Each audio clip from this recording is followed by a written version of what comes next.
Most couples don't struggle because they lack goals. They struggle because their goals aren't T-stacked in order and no one knows if progress is happening.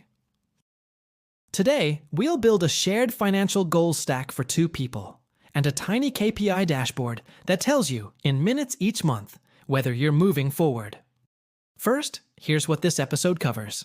We'll define short, mid, and long-term goals, choose a clear order of operations, and track just 3 metrics: savings rate, debt paydown rate, and net worth trend, using simple numbers you can calculate on a phone.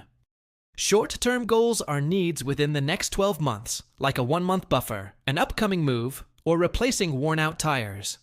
Mid-term goals are plans 1 to 5 years away, like a wedding, a home deposit, or a sabbatical. Long-term goals sit 5 years or more in the future, like retirement, financial independence, or paying off a mortgage. Because order beats intention, use this goal stack as your default sequence. First, build a 1-month shared expenses buffer, so surprise bills don't become panic. Next, attack any high-interest consumer debt, which means anything roughly above 10% cost per year. Then, grow an emergency fund toward 3 months of shared expenses, which you can reach gradually. After that, fund mid-term sinking funds for the next 1 to 5 years. Finally, automate long-term investing at a steady percentage you both agree on. Here's the decision rule that makes choices faster. Each payday, fund the highest priority layer first until its target is met for the month, then move to the next layer, and stop when your planned savings amount runs out. To make this work as a team, you need a tiny KPI dashboard that both partners can understand at a glance. A KPI is a key performance indicator, a small number that signals if you are on track, and behavioral finance suggests smaller, simpler dashboards get used more consistently than complicated ones. Metric 1 is savings rate, which is what % of your combined take-home income you moved into goals this month. Calculate it as total goal contributions divided by total take-home for the month. If partner A brings in $3,000 and partner B brings in $2,000, your take-home is $5,000. If you send $750 to the buffer, debt, and investments combined, your savings rate is 15% this month. Metric 2 is debt paydown rate, which is the % of your starting debt balance that you reduced this month through principal payments.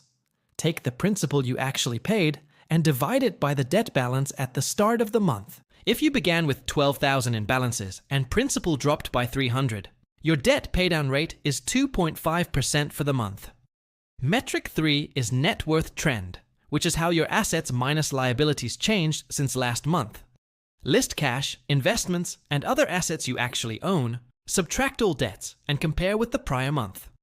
If assets total $20,000 and debts are $12,000, your net worth is $8,000. If last month was $7,400, the trend is plus $600 or about plus 8.1% month over month.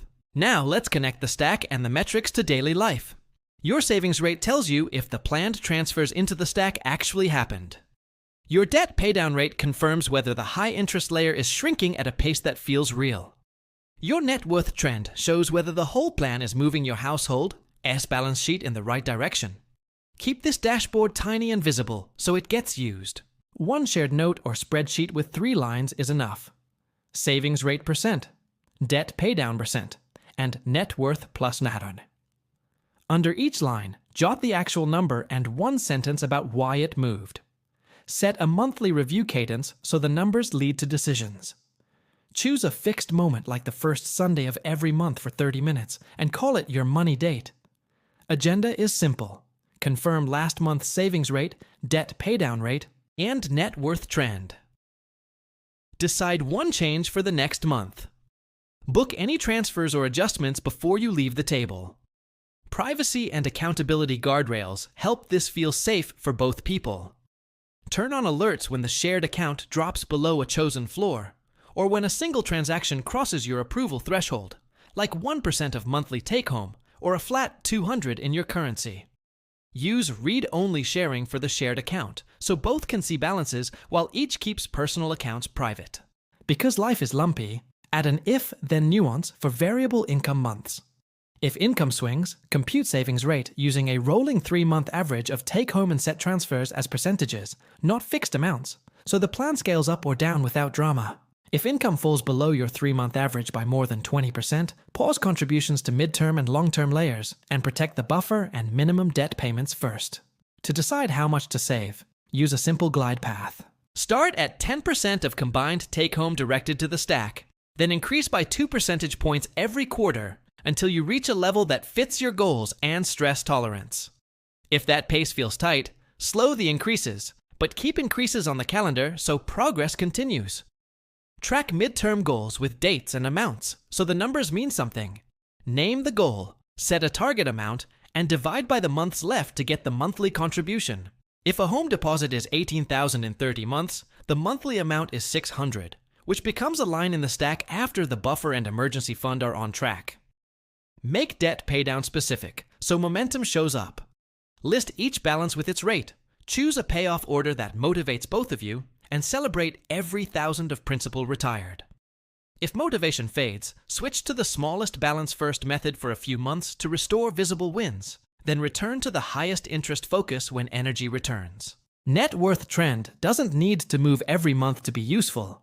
Markets and valuations can wobble, so look for direction across a rolling 3-month window instead of reacting to single-month noise. If trend is flat, but your savings rate is steady, assume the plan is working and stay the course. A common mistake is tracking too many numbers and making 0 decisions.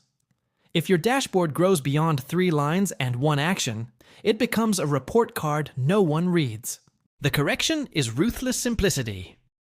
Keep only the metrics that create a next step you can execute this month. Use the 2-yes rule for big choices, so spending doesn't bulldoze the plan. Any new expense above your threshold needs both partners' approval to hit the shared account, and if one person wants it anyway, it can live on their personal account without blame. This keeps autonomy intact, while the stack keeps shared life funded. Your first 30 days can be straightforward. Week 1. Agree on the stack order. Pick a savings percentage, and write the 3 KPIs into a shared note. Week 2. Open a shared bills or goals account if you don't sitio hirpay. Have one and automate the first transfer on payday. Week 3. List debts and schedule payments that reduce principal every month. Week 4. Run the first money date, record the 3 numbers, choose 1 improvement, and log next month's review.